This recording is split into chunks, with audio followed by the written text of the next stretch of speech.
some soccer!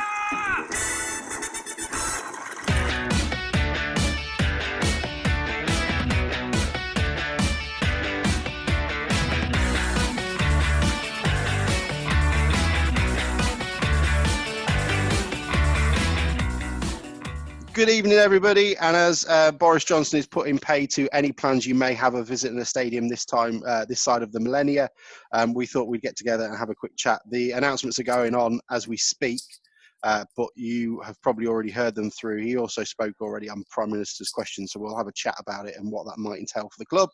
I'm Alex. I'm here and I am very welcomely joined by Tom. Tom, how are you? Very good, thank you.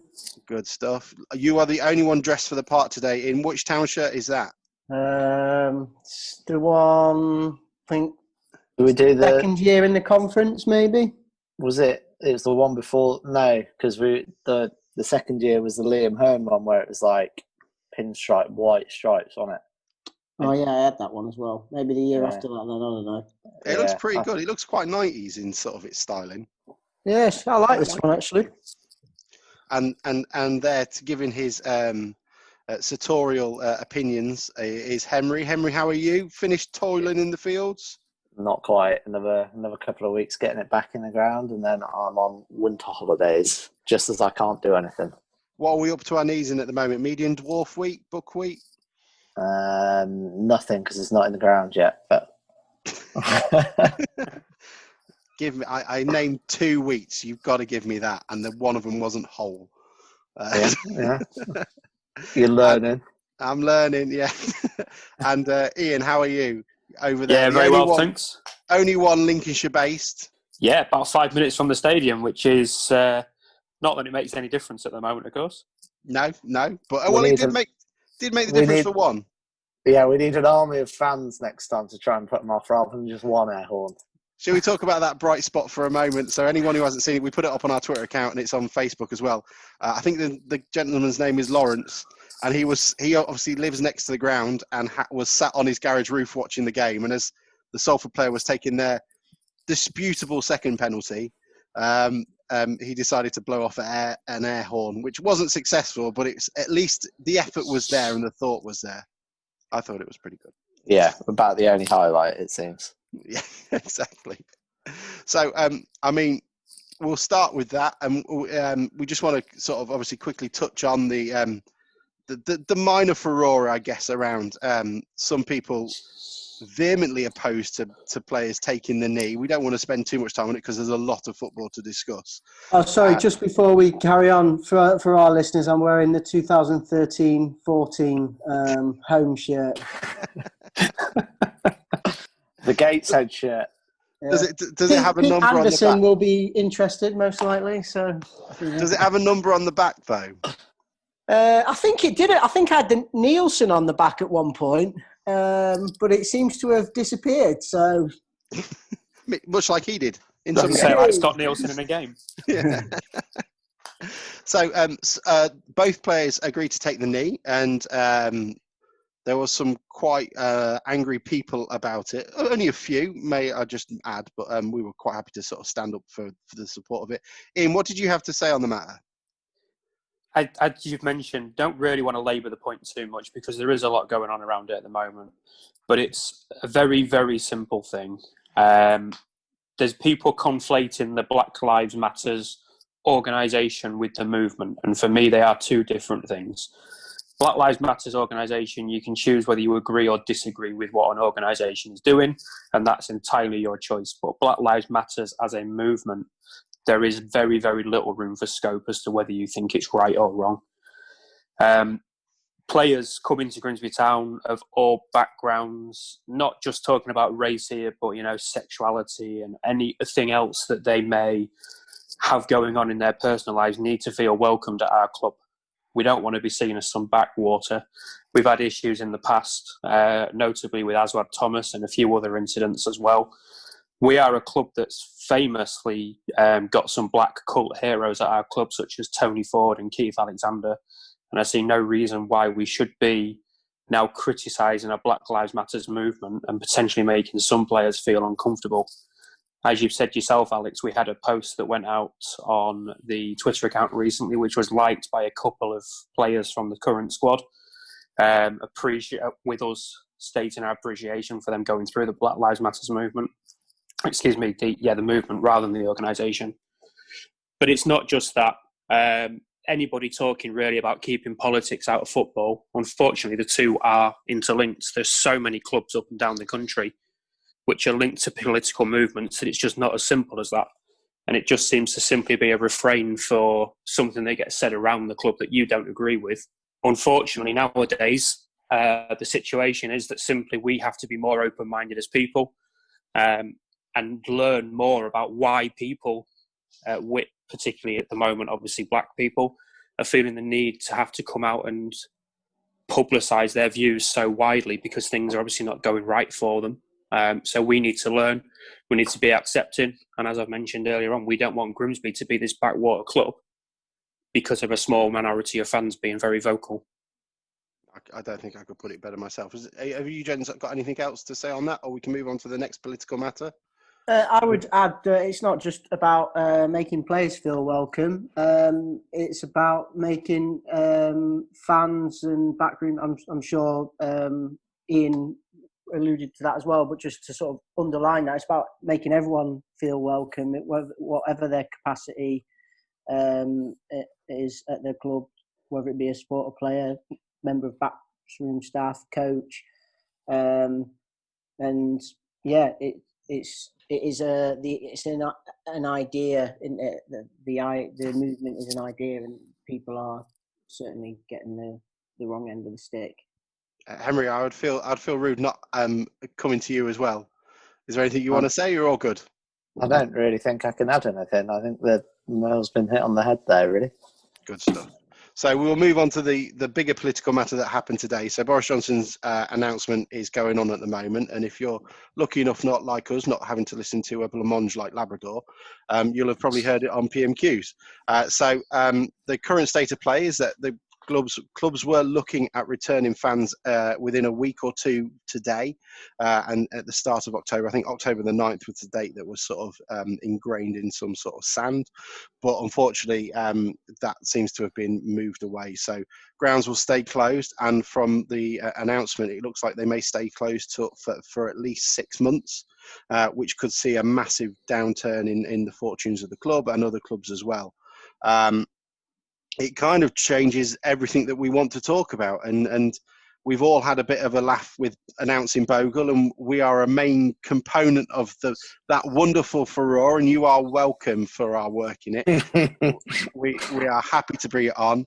And even today, I was sent a picture of Bogle's, I think, Instagram stories where he was on the phone to Dominic Vose. And as long as Dominic Vose wasn't listening to my opinions of him, he might have a nice opinion of Town, because I wasn't particularly very pleasant to Dominic Vose as a footballer. But that rumour was brilliant. I don't think that rumour can happen anymore. Do you, gents? I mean, where are we now? I'll come to Ian. What do you think? I think you're absolutely right. Obviously, last time we were podding, I was talking about the weaknesses in the squad, but the problem with today's announcement changing things is presumably that is a huge, huge chunk of our finances taken out the window, even at a reduced level of sort of, I think it was 2,000 fans we were talking about having in the ground.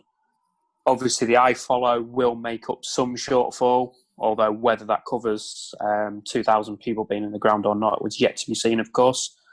I think as it stands at the moment, you've basically got to go with what we've got.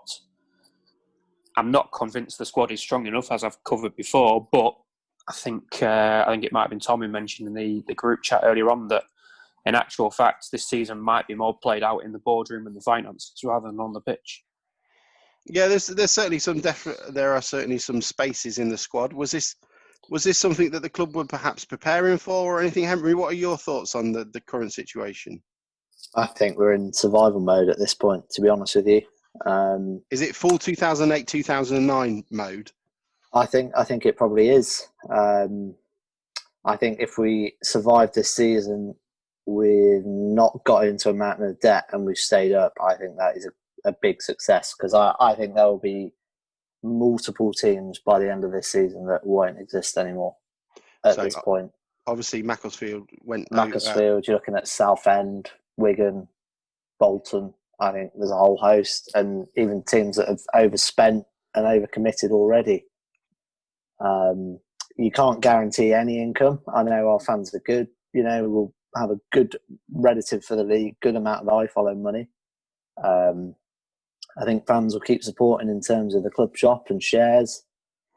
But, we're shafted financially, and football's the one sport really where you look at it on the face of it and it doesn't deserve any public money. It shouldn't have any public money. And we're not going to get any from the Premier League.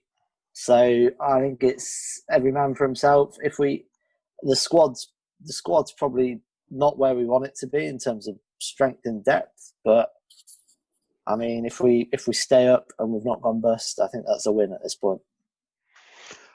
So Philip Day released this, was on the radio, and I always, however my opinions of the board may be, he always comes across as a really amiable and sort of honest guy, and he's quite open in terms of discussing where the club currently sits. He said with his interview with, who's your mate who likes NFL? Henry, on Humberside. Oh, Mike White. So he was talking to Mike White about where the club would sit. So he said that they had budgeted for the club to have average sort of 2,000 attendance throughout the season. And obviously this will put pay to that if we don't return until March or after March. That if it continues as it does, it would cost the club in the region of around £500,000. Now, the club in the last accounts had a cash surplus of £725,000. They were released last November, so we're quite far into that now in terms of where the last accounts were. So we're not 100% sure where, in terms of what of that money is remaining. Obviously, that money didn't include the income from the Crystal Palace FA Cup game and the Chelsea game and Ian Holloway's £100,000 shares, as well as the money that has been so kindly donated and given by fans this year, which was in the regions of around 160,000, I think it was, gents. I'm not sure. But I think roughly, yeah. Yeah, so I don't think there's any likelihood at the moment that the club is going to go under. I don't think there's any real concerns of that for the time being. But it is going to have a major impact on where the club is moving forward. That was quite a nice little nest egg that was being slowly built that was hopefully going to go towards maybe a stadium redevelopment, stadium moving, building, anything like that. Tom, where do you see the club going from here? And do you think, one thing I'd like to ask you as well, do you think the COVID contract clause that we put in, which reduced wages by 25%, should a second lockdown become enforced, do you think other clubs have got that, or do you think we're in the minority? I've absolutely no idea. I think. Sorry, that was such a shit question for you. I'm really sorry. I think the one thing you can say is that the fact that we essentially lost a player for having that would indicate that there are some clubs out there that don't have a clause like that. And the fact that our players complained about having to take a pay cut would suggest that other players in the league didn't have to take a 25% pay cut. Because if it had been like a league-wide action by the PFA, I think it would have made some sort of sports section in the national newspapers.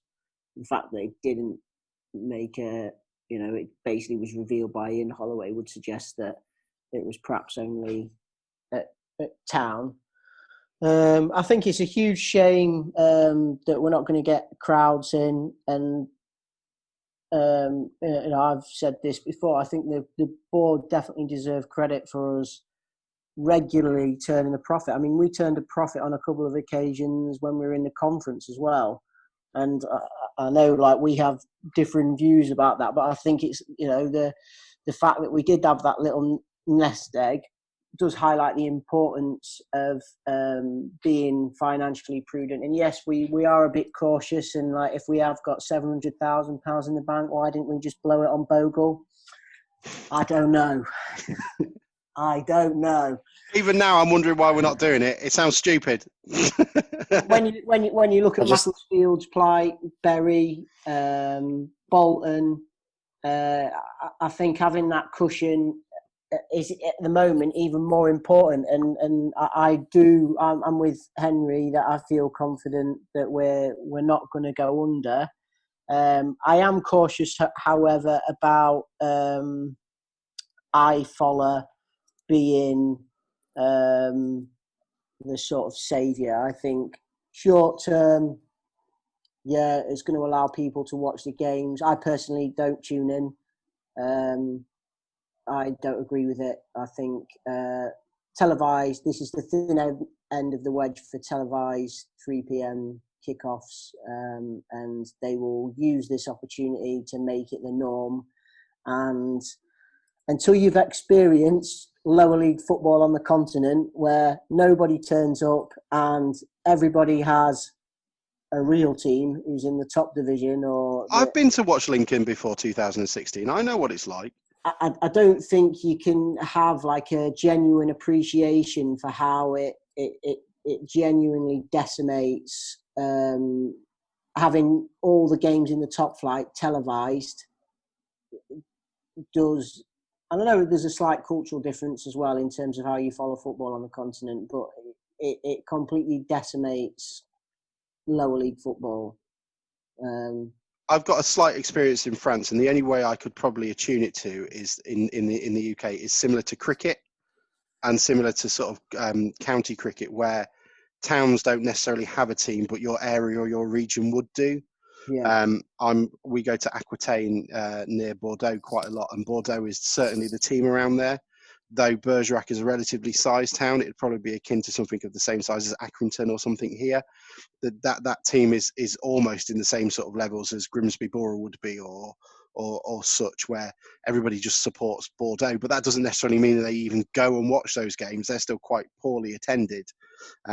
It's just that they have a passing interest on it, like anyone sort of would with a Man United shirt on and such. So I can kind of understand where you're coming from with that, Tom. I think Tom raises a really good point, actually, and it's not just the thin edge of the wedge for 3 p.m. kickoffs in the future, which I would be worried about for the same reasons. But you look at a whole host of things, you know, if we get a Premier League bailout, what's going to be the cost of that? Is it going to be some B teams?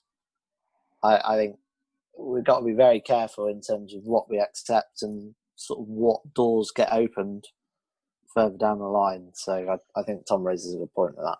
My worst nightmare with that is the Premier League come back with not just wanting under 23 teams in, but they also want an FPL2, which has been muted before, where larger Championship clubs and Premier League clubs get relegated between themselves, but that's cut off from the rest of the leagues. The leagues then become regionalised, and that's where the under 23 teams go into it. And so you've almost seen the entire bastardisation of the football pyramid. There's a lot. Sorry, Tom. There's a lot of uncertainty, so we need to be really careful with it in terms of what gets slipped in. But yeah, you go, Tom. I just think with the PL2, in many ways we're already there. I mean, I was talking about this to someone who's a Cardiff City fan at work the other day. If you're like, you know, Lincoln are a really good example at the minute, because Lincoln are genuinely like throwing quite a lot of money at their club at the minute. I mean, last season, I think it was, they had like 4 people who came forward and put like a 6-figure injection into the club.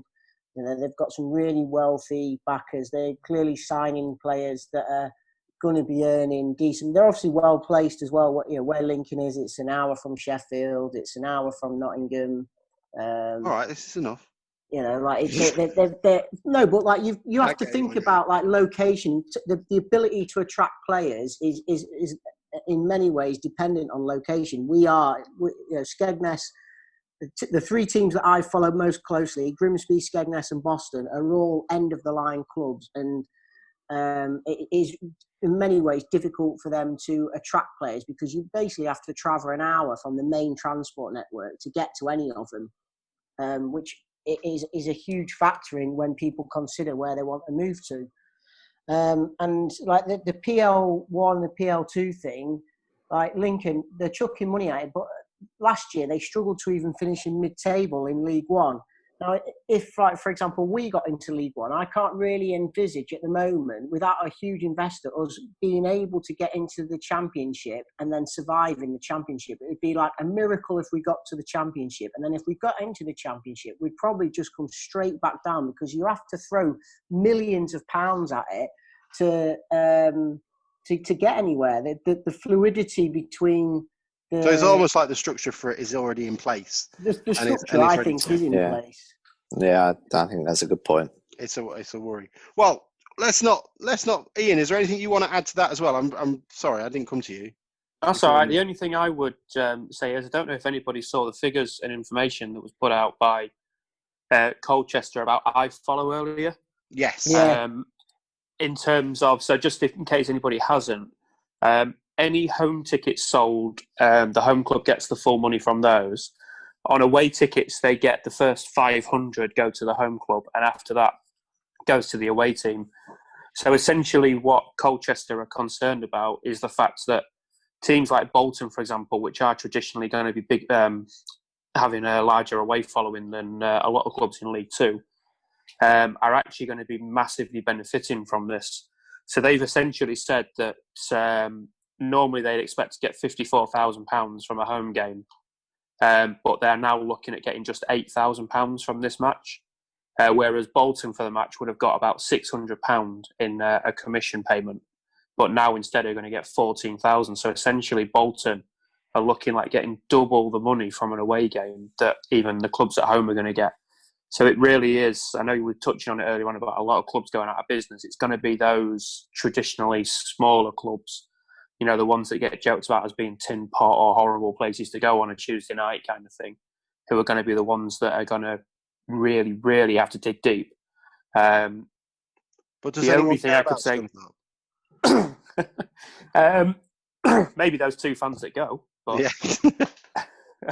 the only thing I can think with Grimsby that might actually be slightly beneficial when it comes to the money from away fans, if you like, is based on really what Tom's just been saying about us being an end of the line type place. We know that our attendances are a bit lower because we can be tougher to get to, but actually maybe some more away fans will purchase iFollow matches.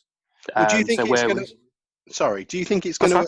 Do you think it's going to help us? We've obviously got quite a large away following where people, considering we've got a relatively small home attendance, let's be entirely honest, but we have a larger hardcore support than most other clubs.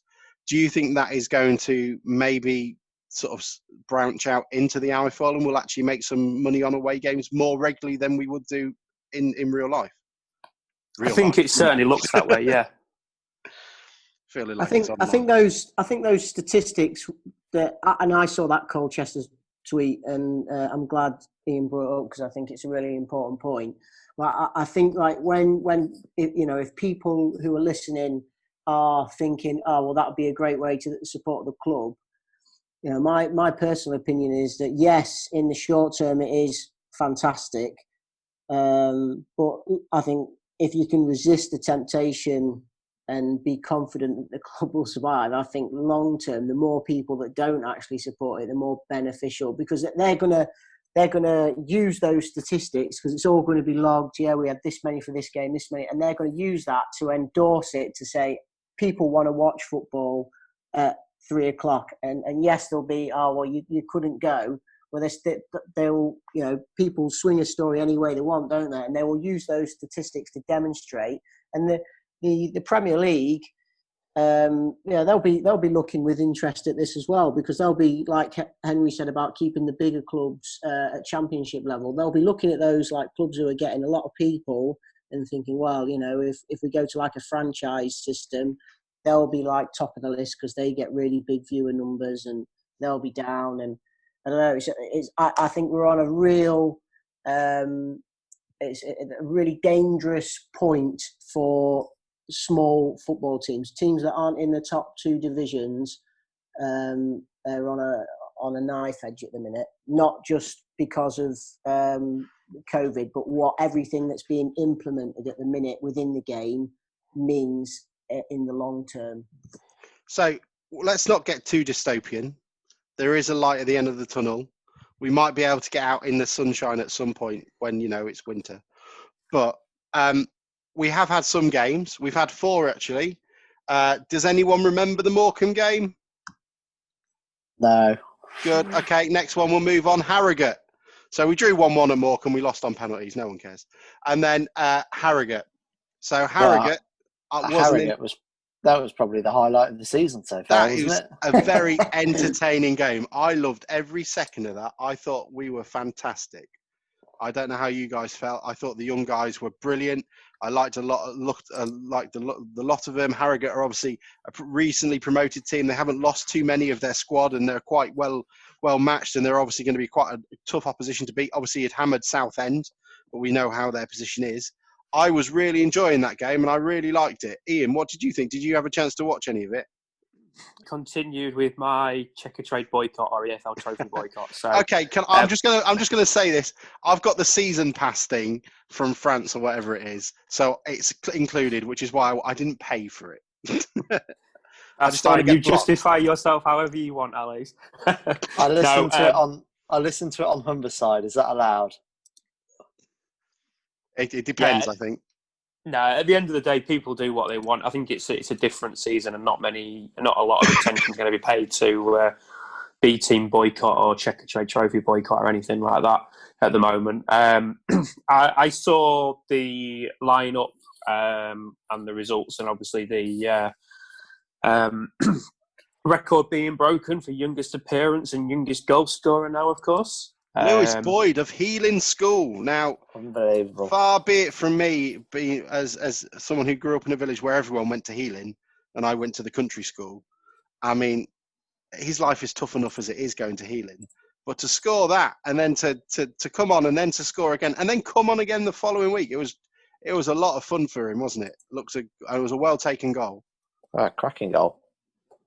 Yeah, I mean, it's not very often you get 2 club records broken in a night and 2 long-standing club records. So, that was a memorable one, and it's a shame. It was good to see such a young team put in such a good performance, regardless of the tournament. And we got our first win, technically, ever in that tournament. Winning draw, first winning draw. And it was just the first of the 2. It was the second of the second of the third of the 3 penalty shootouts that we've had this season. Obviously, the 3 at Salford, and then we started the full season as a whole at Walsall, a 1-0 defeat. Not as positive. Tom, what did you think of the Walsall game? Did you see any of it or see the highlights or anything? Nah. I might have watched the highlights, but I don't know.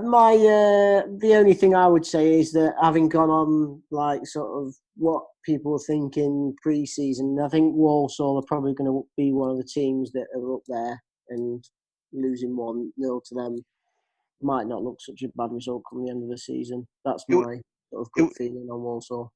They're certainly not a team that you would have want to face straight away. Only one other team had not had, I think it was only Port Vale, that hadn't had such a small turnover of squad. The vast majority of their first team was still in. So during this elongated lockdown period and sort of pre-season period, they were in constant communication with their teams, talking about fitness regimes and had their physios on track and everything like that. So a relatively tough away game. Obviously, we won it last year. I was really worried about the fitness of our players, and we've spoken about it a lot. The lack of pre-season was really showing, wasn't it, Ian? They looked tired second half. And my only real takeaway from the Walsall game was we looked like a group of 11 players that hadn't really met each other before and hadn't had a pre-season, and that is pretty much bingo exactly what we are. So there are a lot of individual sort of like, you look at a player like Preston at left back, and decent player, he's going to be all right, and same with Edwards at front. But as a team, I think we looked a bit off the pace, to be honest. Vastly, what was your thoughts, Ian? Did you see any of it? Yeah, it comes down to what we've said before and on the last pod, and a little bit at the start of tonight as well. There's a lot of talent in the squad, or potential in the squad, in terms of young players. The problem comes, the pre-season hasn't been good enough. I think we can all agree that playing one friendly against Clee Town is never, ever going to be enough to have people ready to go. Despite I know that there was comments on social media from I think Jack Emerson that they played a couple of behind closed doors. I'd expect behind closed doors to be nothing more than a standard training session, realistically speaking. However, my concern, as I've said before, yes, I think it's going to be played out a lot in the boardrooms this season, but we have got quite a tough start with Walsall and Salford obviously already gone. And then Bolton and Bradford to come as well, who I expect to, generally speaking, have strong squads just based on having larger budgets potentially than us. If we do not pick up a lot of points from this start, which is already not looking promising, it's how the youngsters, their mentality goes as much as their actual ability. We've seen it in the past with Town putting a few good youngsters into the side and they look promising and start off well, but then the weight of expectation, if you like, starts to drag them down a bit. The only thing I can hope is actually in some ways not having fans in the ground might be beneficial for them. An ask of you gents, do you think it was responsible of Holloway to bring on a 15-year-old when we're 1-0 down with 20 minutes to go in that game where the team are pretty much... I mean, he played really well on Wednesday and scored a goal. Like, if anyone deserves to come on off the bench, it's probably him, to be fair. He wants to be a professional footballer, give him the experience. I think he earned it. So I had to ask. I thought it was a little bit silly, but if I'm in the minority, I'm happy to have that. We've got quite a few players on the bench that are obviously of an older age and were there as an option. I just found it a bit of a lot of responsibility, I guess, for a young lad. But yeah. I mean, we've had a bit of rotation going into the Salford game, and has anyone else really stood out as deserving to get some playing time at the minute? Can I ask you a question on that as well then, in terms of, should we be concerned that Ira Jackson Jr. and Cisse, semi-professional footballers that have been playing for a long time, haven't been deemed as fit as Lewis Boyd when we're looking at rotation and squad? They haven't been named in one squad yet, if I remember rightly.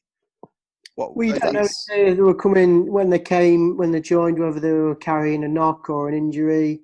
They might. Well, you thought that'd have been put on the list, wouldn't you? Like, if they're carrying an injury, that would have been like we've got a long old list. What I'm saying is, I'm not necessarily injured now, but perhaps not up to a fitness level that's required because they came in, and we only had one pre-season friendly, and I think about 2.5 weeks before the season actually was due to start, we only had like a squad of 11, didn't we? And they've all come in after that.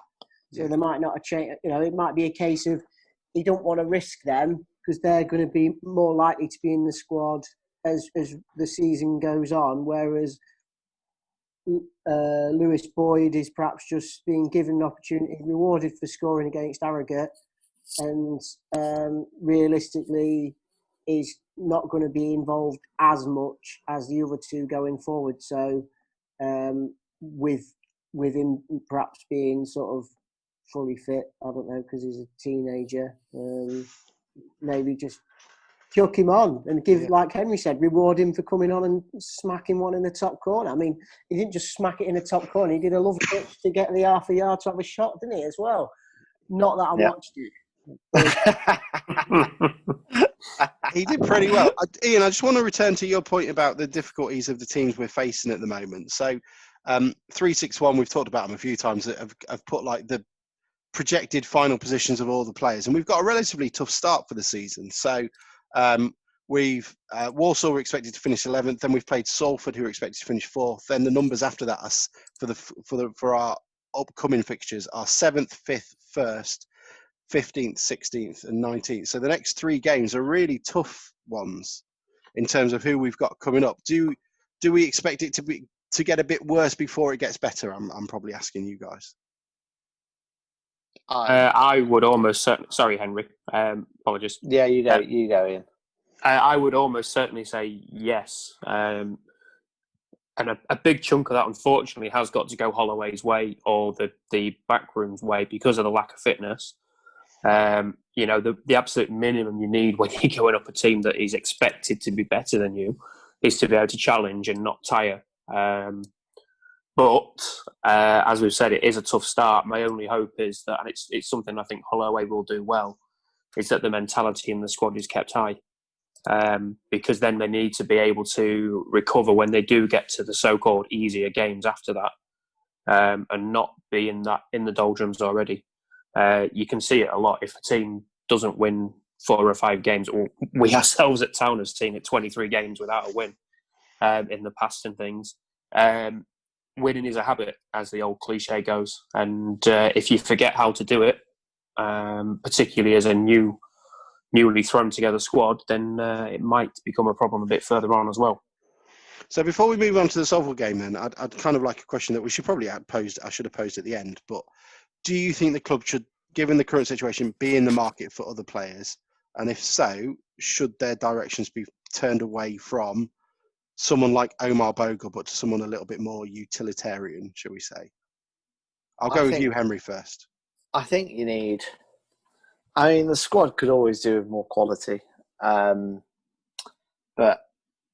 it depends how much you. It depends how much you want to spend, and it depends how much is realistically left in whatever budget we've got. I mean, you don't know exactly how much A, Bogle wanted, or B, how much we got to spend on him. You know, they could be $3,000 a week apart for all we know, and. If teams don't bite on Bogle in the next few weeks, maybe he comes down in price. But I don't know. Would you be okay if the club didn't sign anybody else now, given the current circumstances? Yeah. Okay. And Tom, what are your thoughts on that? I mean, if we can sign Bogle, we should sign him.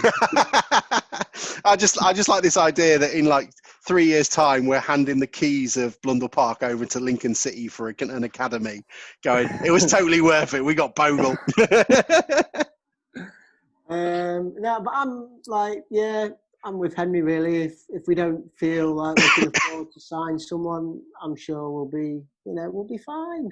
We'll be fine. Do you think we'll be fine? At the end of the day, like if you can't, you're another day older. If you can't trust Holloway to get the most out of a squad in League Two, then who are you going to trust? Kind of thing. Like I think it showed at the Harrogate game. Like he had a bunch of 15, 16-year-old youth teams out, and he coached them up to as good as they could be, and they played really well. And you know we've got a young team who've never met each other. You know they've got to bed in and get fit, and it's a tough start. I think it's a little bit hanging there. And I don't think this squad as it is will go down. So if the club don't feel comfortable in signing someone because of the money, then so be it this year. Last Sunday or Sunday just gone, the Tour de France finished, and the joke at the beginning of the tour was, the person who wins it is probably going to be in the team that makes it to the end of the race, because they announced before it started, if anybody in your team gets like test positive for coronavirus, your team's going to be kicked off the tour. And in a way, it kind of feels like this season, like in League One and League Two, if you make it to the end of the season as a fully functioning football club with the finances to go, you're probably going to be okay. And I feel like even though Philip Day has announced that we expect to lose a lot of money, because we've got that little nest egg, we will probably make it till the end of the season. And we definitely will. Yeah, I don't think there's a question of that, unless. And I would agree with what we said at the beginning of the program, that some of the other clubs aren't going to make it that far. That tweet about Colchester United earlier today, I think that was a tweet of somebody looking at the situation and realising how desperate it is for a lot of clubs. I don't know about Colchester's current plight, but I certainly know what it was a couple of years ago, and they were losing around £26,000 a week on their players. They were making they were being charged an absolute fortune, and so I don't know if that's the same now. I think that's a huge.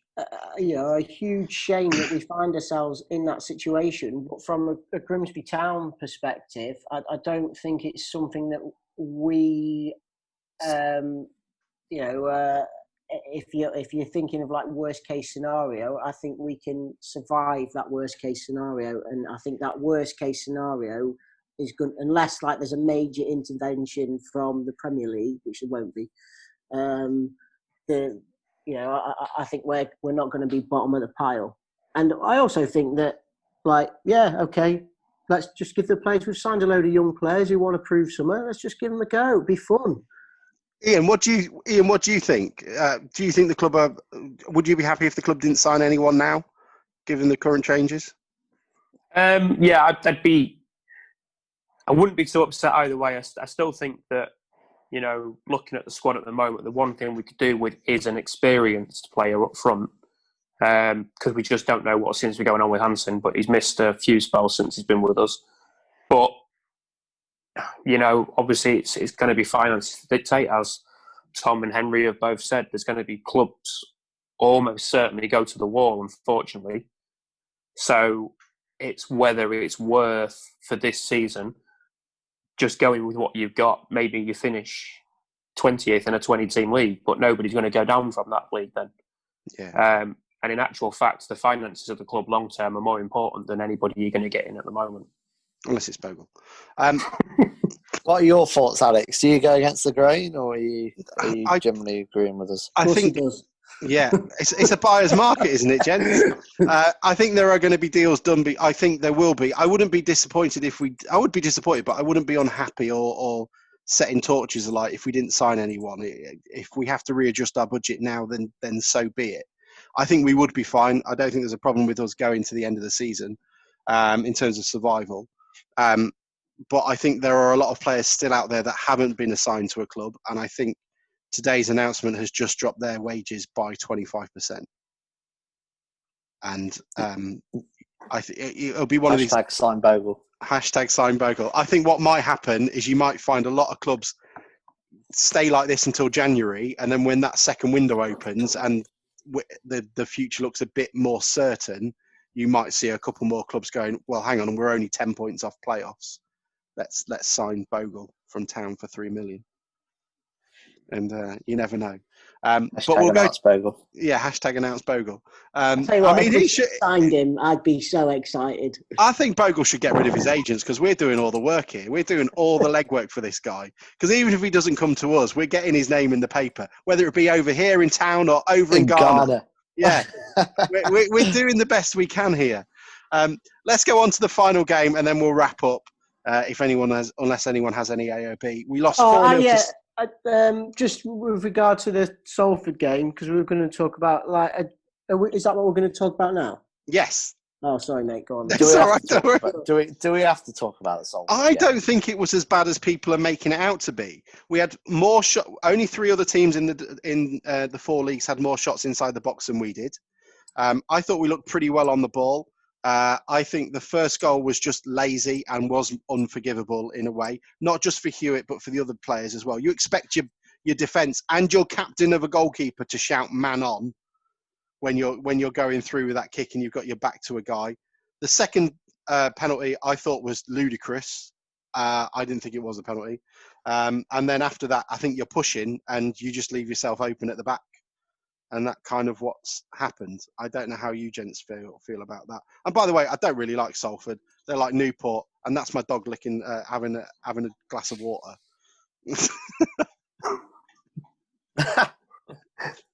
Okay. It wasn't as bad as the scoreline would suggest, but there was still the same issues that we've spoken about at different points. I think the second penalty was given for handball, wasn't it? Yeah, it was. Yeah. But like you say, one of the things you've just mentioned there about communication in terms of the defence and McEwen sort of shouting "man on," some of those things may come over time. But although having said that, it's a pretty basic Sunday League thing to be warning your player that there's a man behind them within a yard or so. Well, as a central defender of a 5-a-side team that hasn't conceded in 90 minutes of football, I shout "man on" even when there's no one near them, just to freak them out. That is also why you play in brown shorts, is it? Yeah. Exactly. Well, my teammates certainly do. But the only thing, just to temper the, I know we were quite high up on the shots in the box kind of thing. And I know that there's quite a few people out there who won't subscribe to this.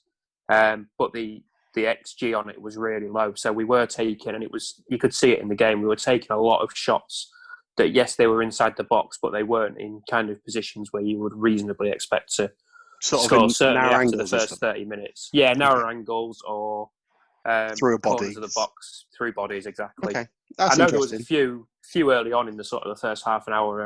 Obviously, Edwards went 1-on-1, for example. We had the ball cleared off the line twice, didn't we? Yeah, they were towards the end, I think, weren't they, by Omen both times, I think? Yeah, one was in the first half, and I think one was in the second at the very late on. We did create chances. I don't know.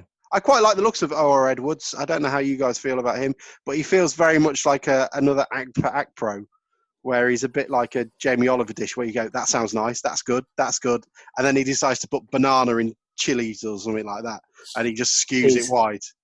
He's young and he's raw, but he's got a lot of physical ability, and he needs a coach like Holloway and a bit of game time to learn how to use it, really. Yeah, and absolutely. That's why he's with us and not at Bristol. Rovers. Yeah, it is. And Tom, have you got any thoughts on it? I didn't know if you said you saw any of the Salford game. No, I haven't even watched the highlights yet. I completely forgot. The only thing I'd say is... Shall we play them now and you can sort of give your immediate reaction to it? No, you can try it if you want. I don't know how long they are. I don't think I need to see that again.